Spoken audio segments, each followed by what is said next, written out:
Hello, great to see everyone again. This is the second live stream technique tips video, and today we're going to look at sound production, the importance of sound production, making a good, strong singing tone on the guitar. We're going to look at some basic exercises to do that. Some of these exercises you'll find in a little book I've written. It's a book called Exercises for Fundamental Right Hand Technique, and you can find that book in the below. You can get it from Buy Me a Coffee. That has some of my music up. But also, if you would like to subscribe to my Patreon channel, you can get it for free there. And over the next few weeks, I'm going to be doing a series of lessons on Patreon, going through that book to help you get the most out of it. It's a kind of compendium of basic exercises to keep your right hand in shape. But we're going to look at the first thing about sound production in the right hand, and that's the importance of getting a good grip on the string. It's really important that you push the string before playing it. A lot of people think of right hand. What we do with the right hand is in terms of plucking the string. They think that you pluck a guitar string. It's not quite true. It's really truer to say that we push the guitar string. So I'm going to change camera to give you a closer look at what I'm doing.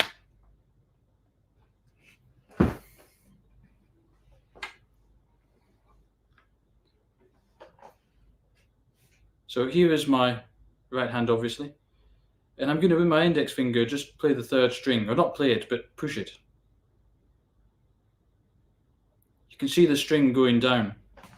If I come at this angle, you can see what's happening. So if you're following this class at home with your guitar, I suggest that you start to do that just now. Push the string down with the index finger. It can be any string really, but I'm on the third string just now.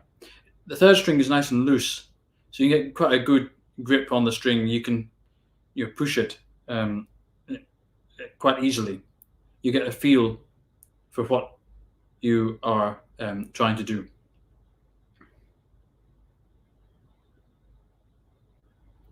And now with the middle finger,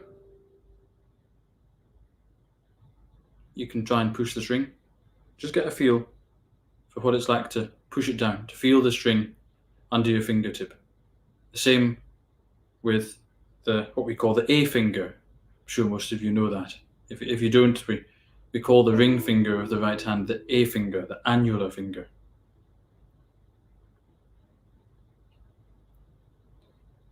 So that's great. Now you notice when I do that the finger is moving from this joint, and that's really, really important. When we play guitar, we don't want to be moving like this. We don't want to be moving just this joint. It needs to be from here. So it might be worth you trying to do that now,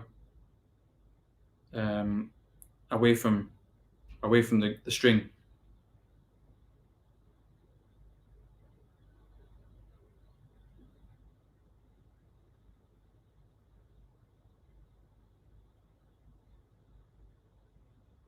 Like that.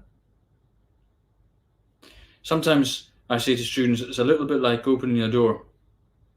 What you have to do, you make a kind of fist, and the fingers move from the bass joint. And so we're doing that individually with each finger.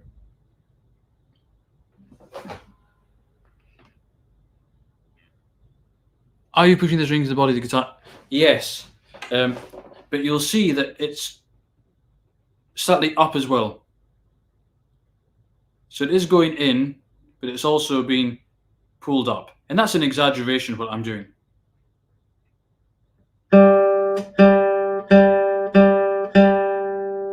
You see the string is moving that way when I pluck. see from here.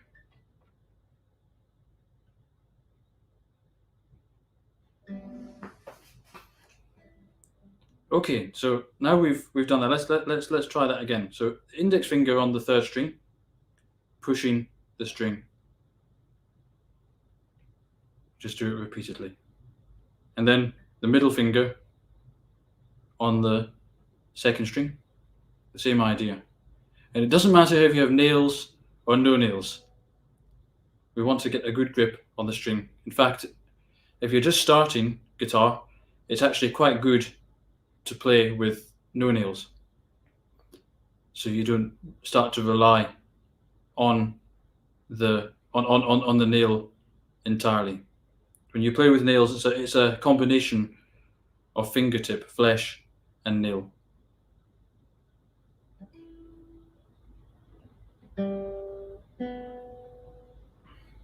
You can try with each finger. Okay, so if you've got used to that feeling, that's great. Now we're going to try making a sound like that. So we're going to start now with the first string. Put our index finger on the first string. And we're just going to try and play a single note. Pushing the string, then releasing. And try that again. Push the string, release. And at the moment, what I want you to focus on is feeling the string being pushed down. If you can feel the string being pushed down, that's great. We're not looking for legato at the moment. We're not looking to reduce the space between the notes.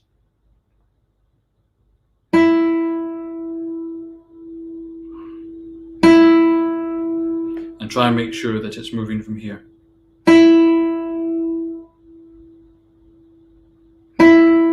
Now, my assumption is that what you're going to find at the moment, sorry, there's a bit of glare. What you're going to find at the moment is that you'll sometimes hit the next string like this.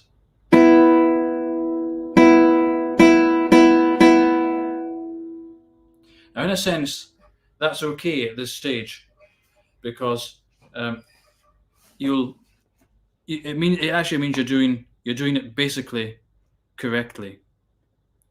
If that's happening, but it's obviously not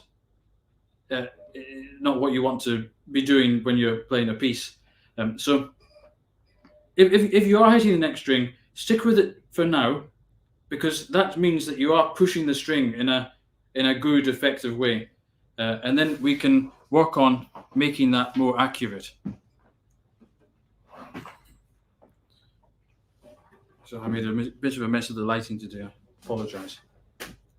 Let's go back to the other camera.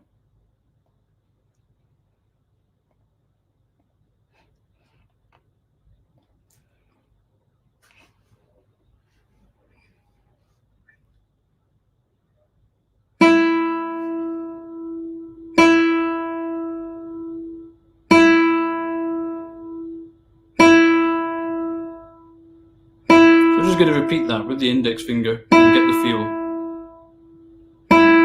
If you need to take more time to prepare on the string, to feel it push, that's great. Just stop the string ringing and do that.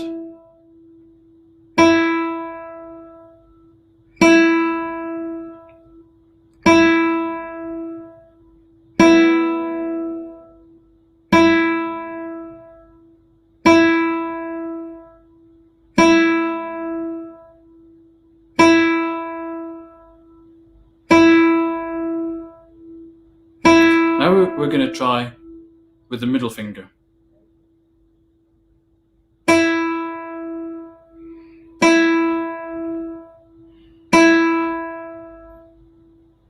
you really want to hear, or feel rather, the string being pushed. And of course, these are all exercises you can try, practice at home. It doesn't need to be perfect now. You have to get the feel and the idea at the moment, so you can replicate it and perfect it on your own. Now we've got something from hello Scott, how's it going? How should we move the thumb for a large round sound? Mine is keeping the nail the correct length. Okay, well, we'll come to that in a minute. Actually, turn this light down a bit.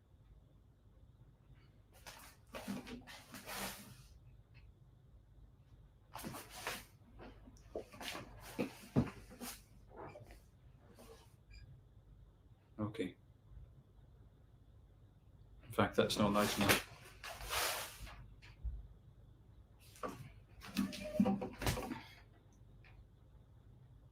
Okay. We'll come to the thumb in a minute. Now the camera's gone out of focus. Here we are. Okay, great. Now we're going to try the exercise like this. We're going to play on every string with the index finger, and we're going to play each string 4 times. 1, 2, 3, 4.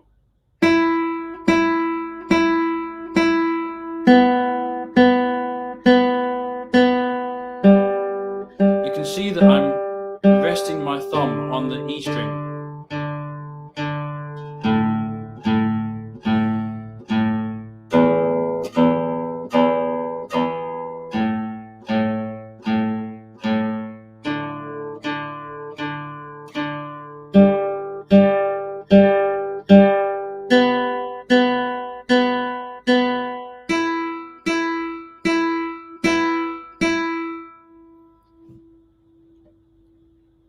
So that's good. And then when you get to the E string, obviously, take it off. We've got another question. Are you allowing the tip of your striking finger to collapse slightly as it plays through the string? That's a great question. So the question about whether the fingertip collapses like this as it plays through the string. Well, there are a few schools of thought. Some think that you should do that, and some think that you shouldn't. That's the basic gist of it. I do a little bit, but not strictly. But apoyando, rest stroke, I would allow it to collapse. But this is, at the moment, of course, we're just doing free stroke. So it's a good question, though.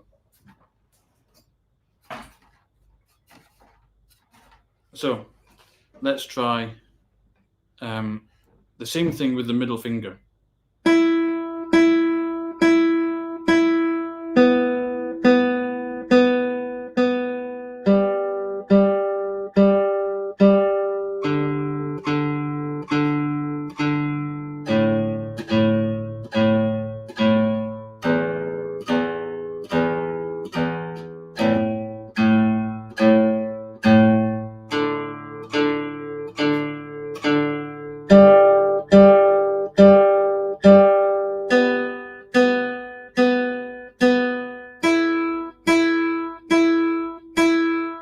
And now with the A finger.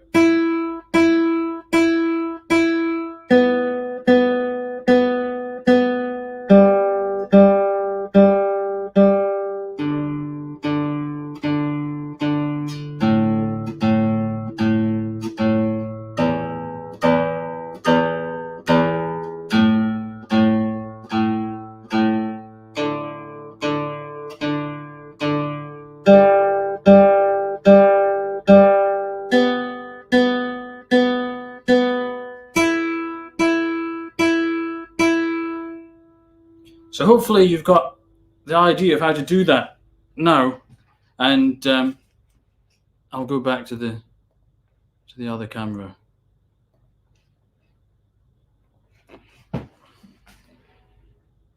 So yeah, the thing about the fingertip, that's maybe something you can experiment with, and it depends on the nail slightly as well. And most of you watching probably have nails, so obviously that's something to be taken into consideration. But I mean, try it both ways, and see how you get on. Collapsing the finger does help avoid the next string. So if you, at least for most people it does, I've found. For me it doesn't, because I'm not used to doing that. But for most people, it helps alleviate that to some extent. But if you are still hitting the next string, the thing you've got to do is try and angle it so it goes over the string, like this. And it's a very subtle. There's a fine line between going over the string and going into the string. So the next thing I'd like to look at is the question of the reset of the finger. It's really important. So once we've got the pushing good and we're making a nice big sound, we've got to make sure that the finger doesn't stay like this until it's needed again. Then we end up snatching at the string, and we end up making a bad sound, but also not being ready to play the next note. And if we're playing fast music, that's a real problem. So resetting the finger, it should happen immediately, like this.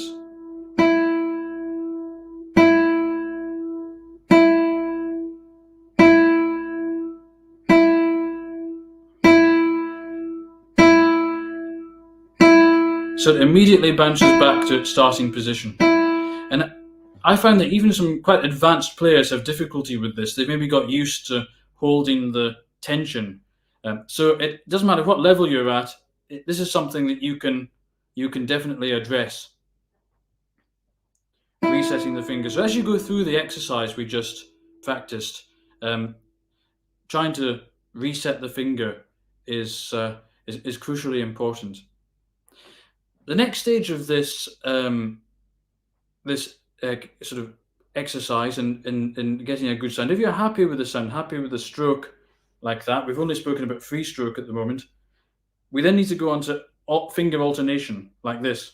And all the rules that we've just discussed remain the same. The reset of the finger, playing from the bass joint, and we're trying to get a consistency of tone when we do that. So across the fingers, the tone is the same.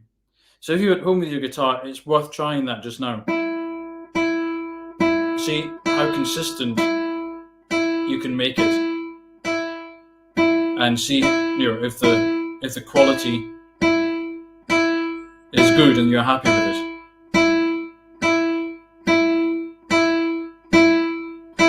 Now we're going to play again 4 notes on each string, starting now. 2, 3, 4.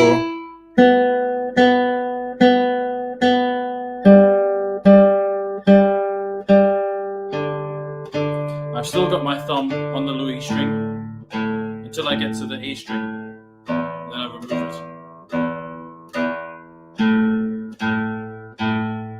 There's no exact rule for that, but make sure you allow the fingertip to reset.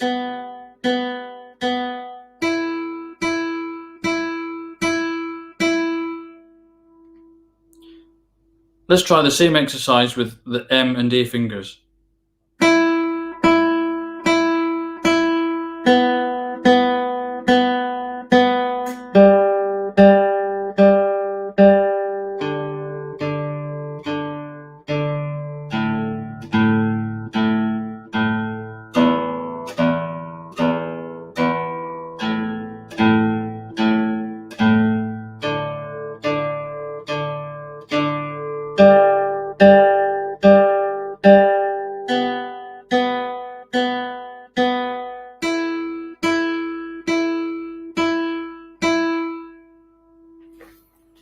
So we've kind of covered the basics of how to get a good free stroke sound. And if I just go over that again, it's playing from the bass joint. That's the number one thing you've got to remember. And it's pushing the string, pushing before releasing. So those 2 things, playing from the bass joint, pushing before releasing, are really important. We're going to look now at the thumb stroke. So Scott's asked something about the thumb using a circular motion. My thoughts on the thumb is that it just kind of works the same as the fingers. I often practice with my fingers on some of the treble strings, either all on the first string or on the first 3 strings. And again, you want to get used to pushing the string like this. So in fact, it's the same exercise, but with the thumb. And I think for a start, more important than getting your perfect thumb sound is to make sure that the hand position is not being changed for the thumb. What you find a lot of guitarists do is that the hand goes under like this, and that's no use, of course. I mean, you might get a good thumb sound like that, but then you can't use your fingers. You have to have a consistent hand position. So let's try doing that now. Just pushing with the same hand position.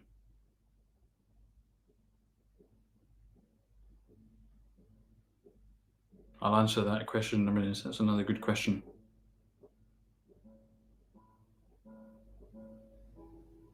We can try on the next string. Just get the feeling of the string being pushed under the finger on the D string. And back again. Great. Okay, now we're going to try a single stroke. 1, 2, 3, 4.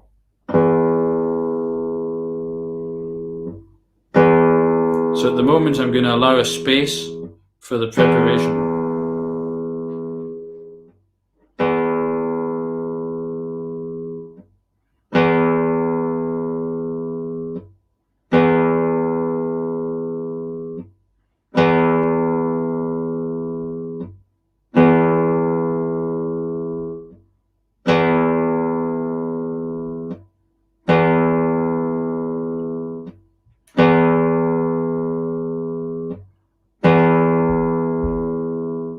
See how that sounds? It's really important that your thumb is playing from here and not like this. Not from that middle joint. Like this. Really good. If you want to revise this, watch John Williams play. Perfect thumb technique and a great thumb sound. So how to avoid circular motions? I think if you find that you're not getting a good sound like that, it's probably the nail. You maybe need to think of a new nail shape. I've experimented with quite a lot of shapes with the thumb, and to be honest, I find that something roughly the shape of the fingertip is best. But not everybody finds that. You see all sorts of thumbnail shapes. But I will discuss nails a little bit towards the end. But the main thing is that you're pushing. And a really good thing, I remember one of the best things that happened to my thumb technique was that I actually broke my thumbnail flushing a toilet. And so I had no thumbnail for a bit, and I had no concerts for a few weeks. And so I practiced like that. And as the nail grew in very naturally, very natural shape of the fingertip, it was the best thumb sound I'd ever had. So maybe you need to break the nail off and start again. You shouldn't really have to be doing anything fancy with the thumb to get a good sound. It should work the same way as the fingers, but obviously pushing down like this. So those are the basic rules of getting a good three-stroke sound. Playing from the bass knuckles, from the bass joints, not from these middle joints. They can move a little bit, especially with the fingers, less so with the thumb. Pushing the string down, and well, that's the kind of, as I say, the basis of the technique. We then go further into playing two notes at once, but you want to be able to get one single notes correct for a start before going on to trying to get a good sound with two notes. One thing I skimmed over was the need to also practice with three finger combinations, such as I, A, so I, M, A, M.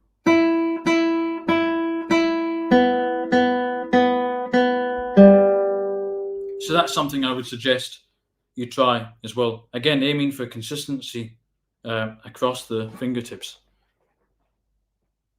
How high is your right hand arched over the strings? Well, I always say to people to imagine they put an apple under the wrist. So the angle is like that.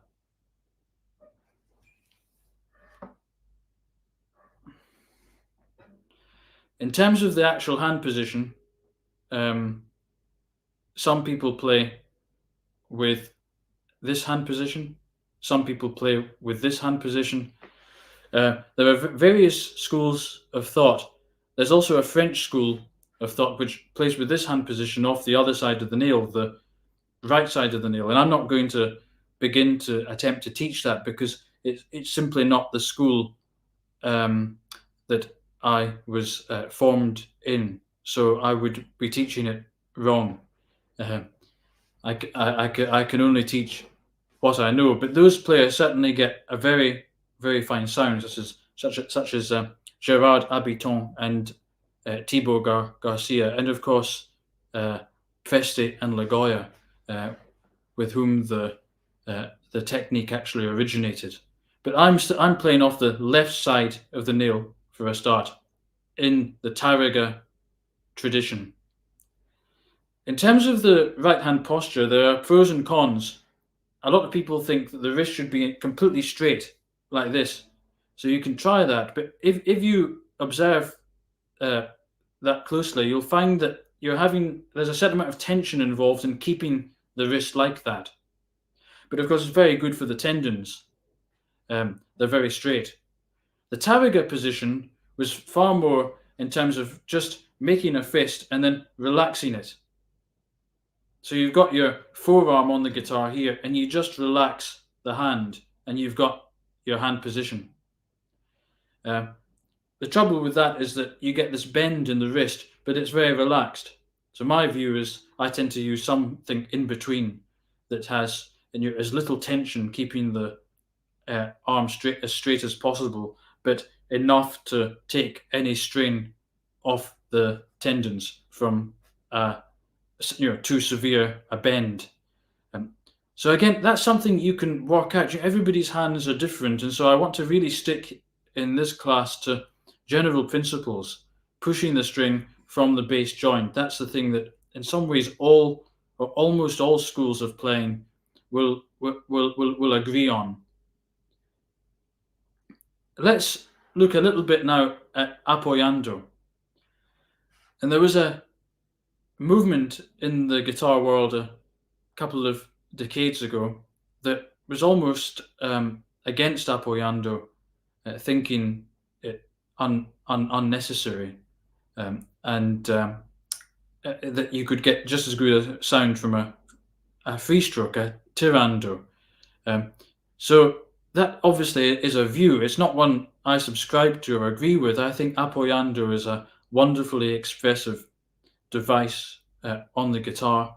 And for the fingers, it probably originated in the mid-19th century, roughly the Tariga generation. I'm not quite sure if it came from him originally, but the earlier generation of Saw and the likes probably wouldn't have used it, although they would have used it in the thumb. So apoyando, it's very important that the wrist is actually slightly lower. So I've just answered the question about the wrist. A good story from Scott about something similar happening to him with his thumbnail. Great. So yeah, you want to have a slightly lower wrist and a slightly straighter finger. So the principle remains the same. We're still very much playing from this joint, but the finger is straighter. So the wrist can be slightly flatter. And as I say, I do allow the fingertip to collapse in apoyando, and I think that gets a more singing sound.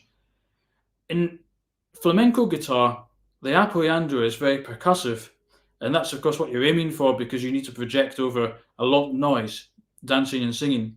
But in the classical guitar, the apoyando is really a device to make the guitar sing as sweetly as possible. And so I'm going to go over the various ways you can utilize apoyando to that effect. The basic apoyando, again, we go for the index finger on string 1. It's just a slightly lower wrist and we follow through into the next string. So we land on the next string. In practice, you should then reset after hitting the next string.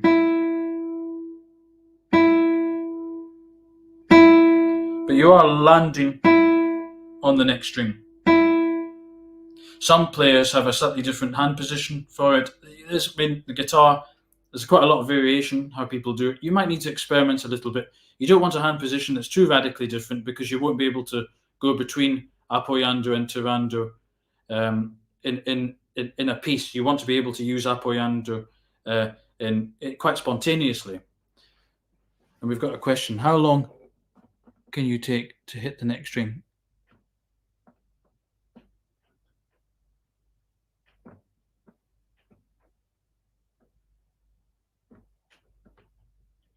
I'm not quite sure what you mean by that.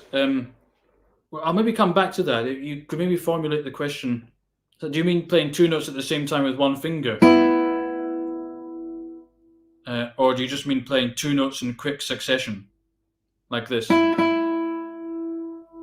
So, but with having asked that question of you, maybe you could clarify that.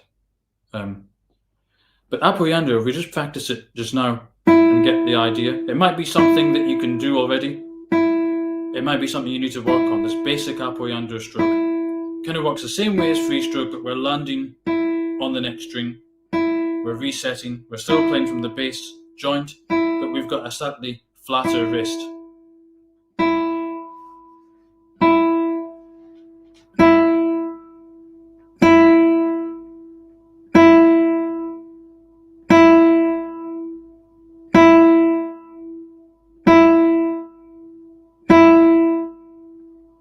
Now we try with the middle finger.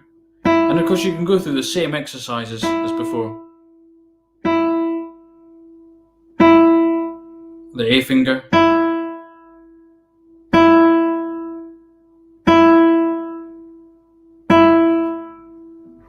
And so on. Alternation. I, M.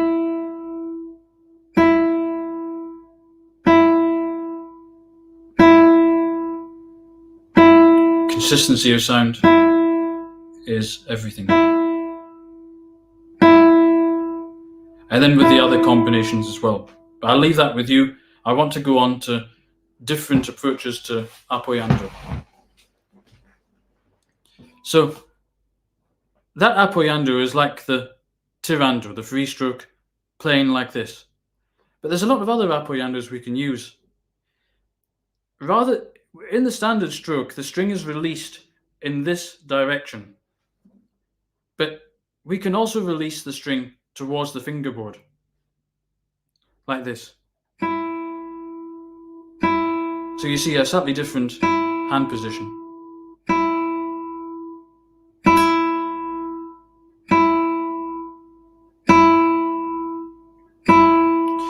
And there I'm slightly sliding along the string before releasing.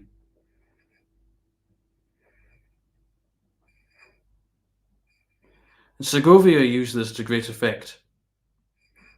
And it's a way of decreasing the attack, the percussiveness of the stroke.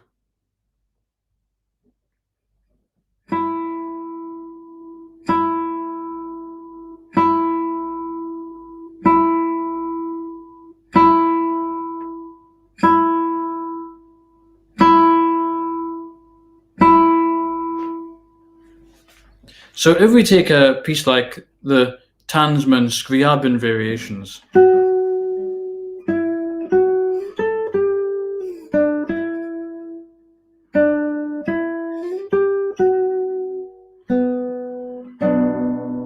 sorry, my guitar's gone out of tune with the lights, you'll get an idea of how that can be used in a very lyrical way. And again, you can go through the same exercises practicing that.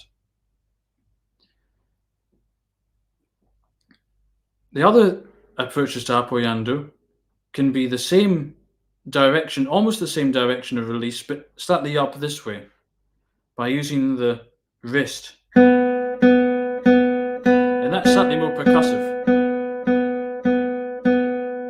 I find it really good for apoyandos.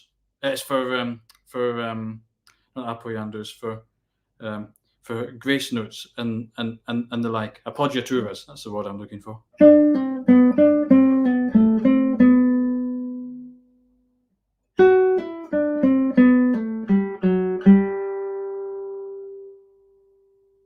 You can also use a more percussive version. Pavel Steidl, the great Czech guitarist, speaks of this, of using the whole arm.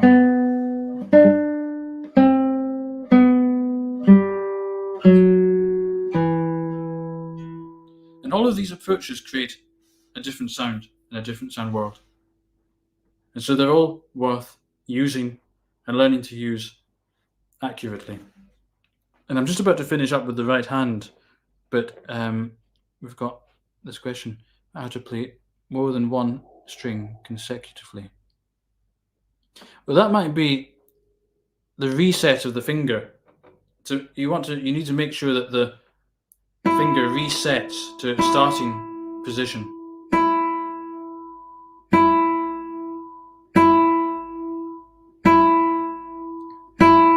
So it's ready to play. If it's stuck here, you'll lack accuracy when playing a string because the finger has to flick out. It has to do two things rather than one thing to play the string. If you're playing a scale-like passage and you want to go from string to string, it might be that you need to prepare the string crossings a little bit like this.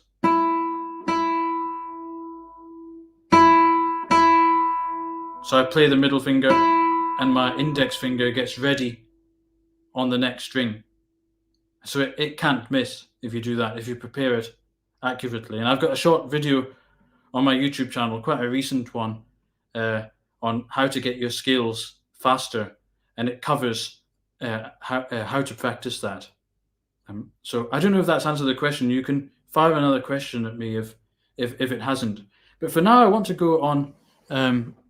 Oh, good. I'm glad. Great. I want to go on to another aspect of sound that people don't think of it as part of sound. In fact, a lot of guitarists make the mistake of not wanting to practice this at all. They just think it happens automatically and doesn't need to be practiced. But at least I've found that you do need to practice it, and that's vibrato. So vibrato is part of sound production on the guitar because it concerns, well, about 90% of each note, at least each note you're going to use vibrato on, because the right hand stroke only executes the very first part of the note. And after that, we've got a lot more sound. And that's all sound. That's all part of your sound production. And on a guitar, that can sound very dead because it dies away so quickly. It just goes into nothing very, very quickly. Like a piano, but in fact more extreme. Vibrato is crucial to give the note extra life, or to give life to the note after the stroke. So sound production is not just about making a good sound with the right hand, but it's also about how we manipulate the sound after the right hand has executed the stroke. Now, you might think that your vibrato is fine as it is. I find a lot of guitarists, in actual fact, that's not quite the case. A lot of people find a lot of tension in the upper arm, when they do vibrato, and a lot of we've got another question. That's a great question. It's a very good thing to do, actually, practice up high up on the guitar.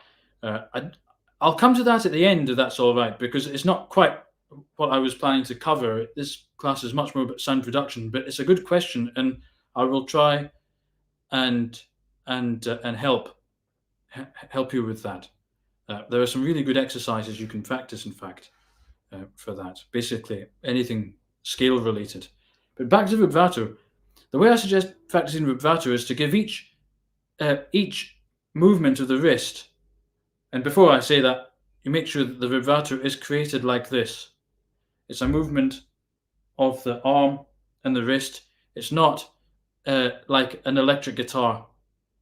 like this, or I think Eric Clapton pushes it up. I remember copying him when I was younger and getting into trouble from my electric guitar teacher for doing that. So it's from side to side, and it's not with the finger. It's with the whole arm. So my suggestion is to set up your metronome. Maybe 1, 2, 3, 4, and 2, 3, 4. 1, 2, 3, 4. Now that's not how you're ever going to use vibrato in a piece. I hope not, anyway. It would be very strange. But what that will give you is control over the vibrato, because the control of the speed is the control of the vibration. That is what you are trying to be able to do in a relaxed way without tensing up your bicep. And once you get used to that, you try different rhythmic patterns to the beat.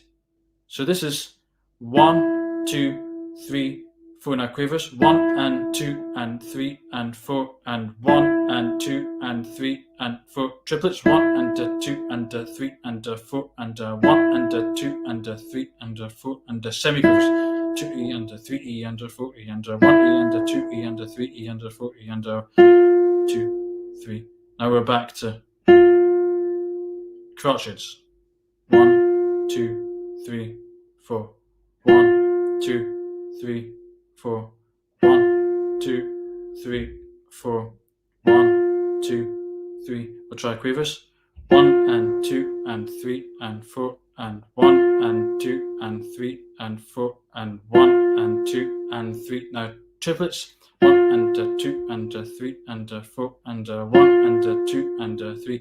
4 semiquavers. 1E and 2E and 3E and 4E and 1E and 2E and 3E and 4E and 1 and 2 and 3 and 4 and 1 and 2 and 3 and 4 and 1, 2 and 3 and 4 and 1 and 2 and 3 and 4 and 1 and 2 and 3 and 4 and 1, 2 and 3 and 4 and 1E and 2E and 3E and 4E and 1E and 2E and 3 and 4E and 1 and 2 and 3 and 4.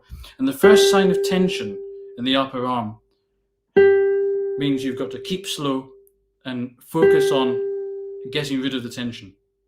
1 and 2 and 3 and 4 and 1 and 2 and 3 and 4 and 1 and 2 and 3 and 4 and 1 and 2 and 3 and 4 and 1E and 2E and 3E and 4E and 1E and 2E and 3E and 4E and great.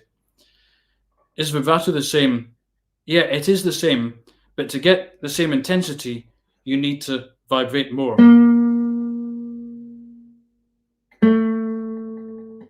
But it is the same technique. Now, if you get used to that single note vibrato, then take a succession of notes. And I'm going to take a C major scale at the moment, like this. It's the Segovia fingering. And I'm going to use the scale as a device for improving vibrato. I'm going to take quaver speed at the moment. 1 and 2 and 3 and 4 and 1 and 2 and 3 and 4 and 1 and 2 and 3 and 4 and 1 and 2 and 3 and 4 and 1 and 2 and 3 and 4 and 1 and 2 and 3 and 4 and 1 and 2 and 3 and 4 and 1 and 2 and 3 and 4 and 1 and 2 and 3 and 4. If you don't know this scale, use a scale that you do know. And 3 and 4 and 1 and 2 and 3 and 4 and 1 and 2 and 3 and 4 and 1 and 2 and 3 and 4 and 1 and 2 and 3 and 4. So that's a great way to go about it, and you can use the other rhythms. 1 and 2 and 3 and 4 and 1 and 2 and 3 and 4 and then speed up the scale. 1 and 2 and 3 and 4 and 1 and 2 and 3 and 4 and 1 and 2 and 3 and 4 and so on. Semiquavers. 1E and 2E and 3E and 4E and 1E and 2E and 3E and 4E and a 1E and a 2E and a 3E and a 4, 1E and a 2E. And if you can do that, that means you've got complete control over the vibrato and over the speed of the vibrato. That means you'll be able to use any speed of vibrato on any note. It means you've got the ability to do it. We haven't covered vibrato with more than one note, but the same applies. It's the same. Practice it the same way. The next thing is, in a piece, to use a variety of vibrato speeds, in especially trying to start the vibrato as a way of catching the note before it fades away. So there's a point at which the note dips and you want to lift it with the vibrato. You want to avoid always front-loading the note with vibrato. It's great for practicing the technique and getting used to the technique, but in a piece, unless it's a quick passage, if it's a slow passage like the Scriabin,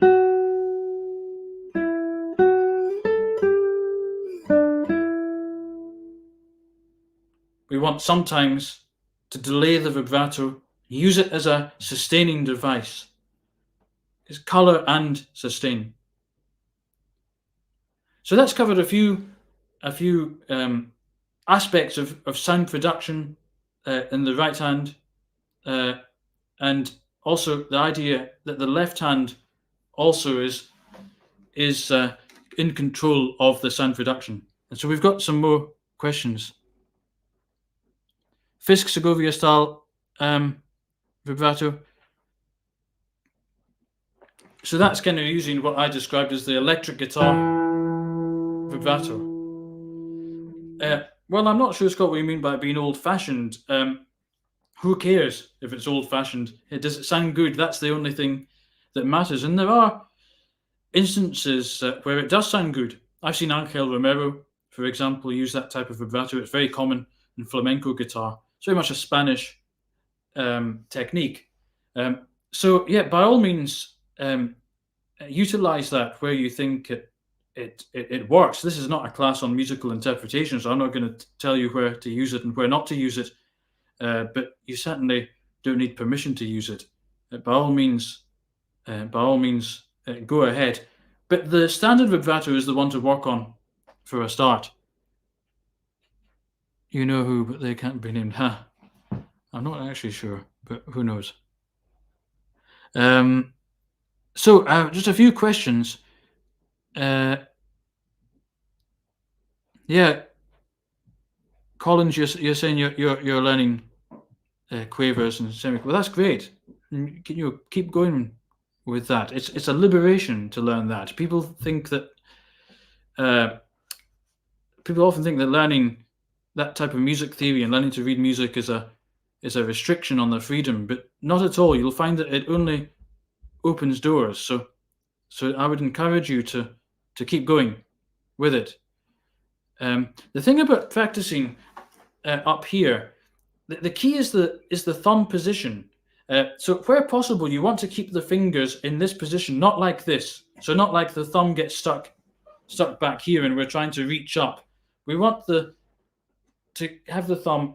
I have it almost on the body of the guitar, and that means I can keep a good balanced hand position.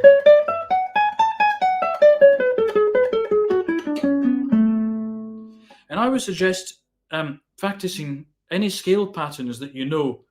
For example, that C major pattern. Practicing that above the 12th fret. The strings are very high there, and so it's great. It's a great workout for the hands, and you'll find that you play better lower if you do that. But that thumb position is key to playing high on the fingerboard.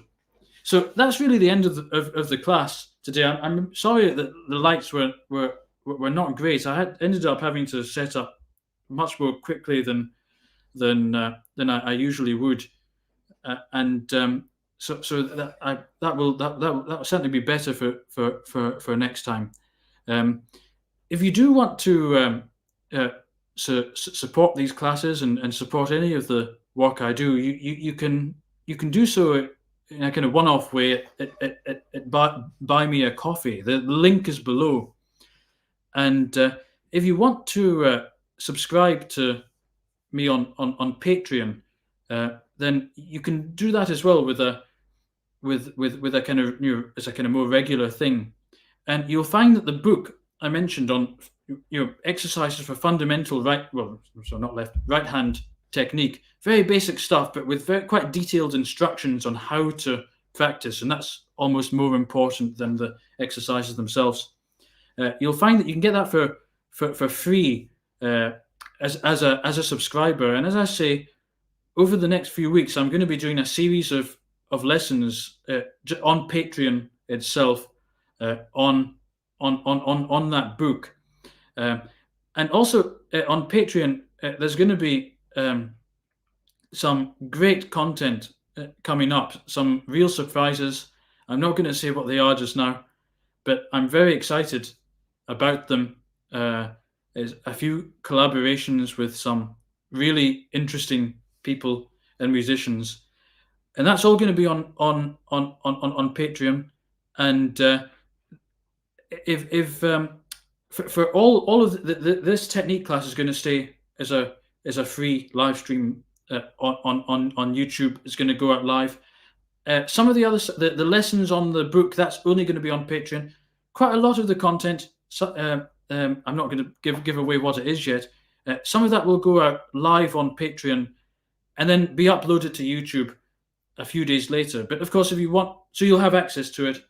If you want if you want the joy of the live comments and being able to ask questions, which I think you probably will of some of the people I'm going to be collaborating with, then Patreon's maybe the place to go. The links are all below, and anyway, that's a slightly shameless plug, but anyway, that's there you go. I hope you enjoyed it. Sorry about the lighting. I look a bit like the sun. It's not going to be like that next time. And but anyway, I hope to see you again in 2 weeks. Thursday in 2 weeks, there will be another live stream technique class on another topic. I really look forward to seeing and hearing from you. Then the live comments are great.